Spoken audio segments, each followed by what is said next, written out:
The latest developments now on the murder of UnitedHealthcare CEO Brian Thompson. Now, this weekend, GoFundMe pulling the plug on supporters crowdfunding to pay for Luigi Mangione's legal costs.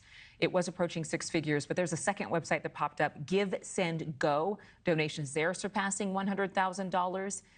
Mangione is the prime suspect. He's retained high-profile lawyer Karen Friedman Agnifilo to represent him in New York. She once served as chief assistant DA for Manhattan. She's also married to one of the lawyers representing Sean Diddy Combs. Mangione is facing multiple charges, including second-degree murder in New York. And Governor Kathy Hochul says she intends to issue the governor's warrant for his extradition to bring him back as soon as possible. Mangione had said he would fight extradition, but now he's expected to drop that objection and be returned. NewsNation's Caitlin Becker has more. Luigi Mangione beefing up his legal team ahead of possible extradition to New York, where he faces murder charges, and he could be back in Manhattan sooner than expected.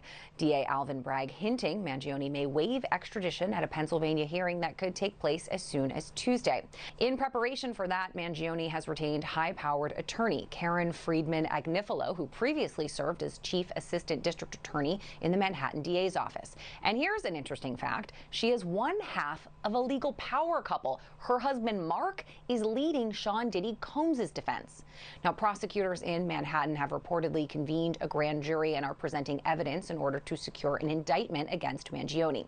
The DA's office hasn't confirmed that, but grand jury proceedings are secret, so they never do until it's over. It is extremely likely that prosecutors will get that indictment, and quickly. Investigators have a mountain of evidence against the suspect.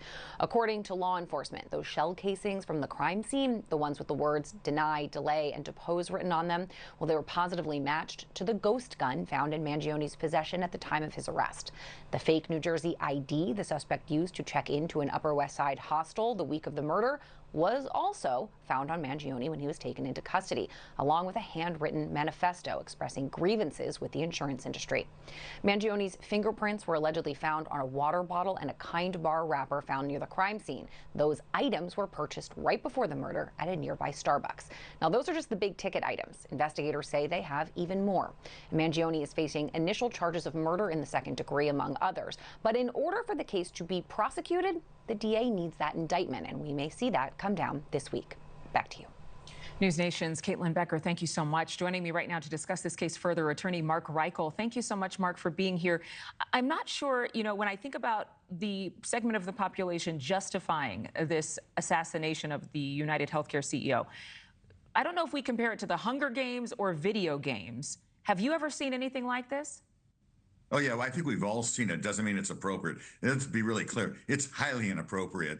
We're a nation of laws, okay? That's the most amazing thing about America. And it's a great invention that humankind has come up with, the rule of law. We need, that needs to be paramount for us to function in any successful way. But a lot of people are sharing their frustrations with the healthcare industry and linking it to this story. Again, innocent until proven guilty in the case of Mangione, but GoFundMe shutting down their accounts. People just moved to this other fund to give donations to pay for Mangione's legal bills. Is that in and of itself a legal issue for the website?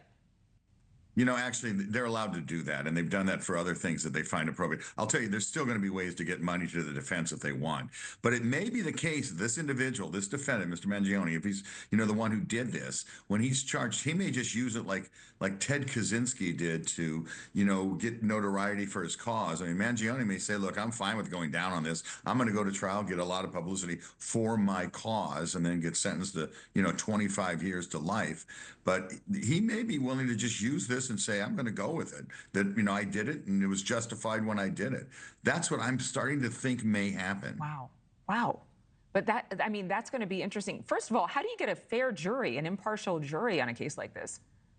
Believe it or not, you can do it. It's a lot of work, but they're going to have to find people. And also, even if you find people that have heard about it, as long as they haven't made up their mind, and even if they may have made up their mind, a judge can take the time to say, please, will you do this? Will you give the service? Will you give service to the greatest system there is, and have an open mind throughout all of this, as if you were on trial, what you'd want from a juror? And a lot of jurors will say, I can do that. I have a question in the prompter, but I'm going to skip over it because I want to ask you this. You said something. You said he might go in if he indeed is the one who did this. And again, I'm just leaving it to the innocent until proven guilty. But let's just play this scenario out. If he did indeed shoot this CEO and he just goes in and says, yes, I did it, is there any way that he gets off with no defense, like basically just owning up to it?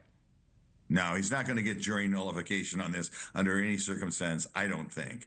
It's just the bottom line, the juror's going to go in there. They're going to be asked to say, would you like this to happen in society, in your neighborhood, to your family member, to anyone you know? Is this what you want to live in America? And the answer, every juror is going to come back and say no. But like I said, he may be using this as a rally cry. Some people have done it in our lifetime. I've been doing this a long time. I've seen some defendants who really want to be a warrior for a cause, and nothing brings out that attention like going to trial and delaying this and having your message heard over and over. Well, he's got charges he's facing in Pennsylvania because he was found there at that McDonald's, and then he has the more serious charges in New York. We've been reporting on the fact that he is fighting extradition, but what do you see happening? Is this legal strategy to buy his defense team time, and then eventually he'll have to, face the charges in both states because they're both states have serious charges against him?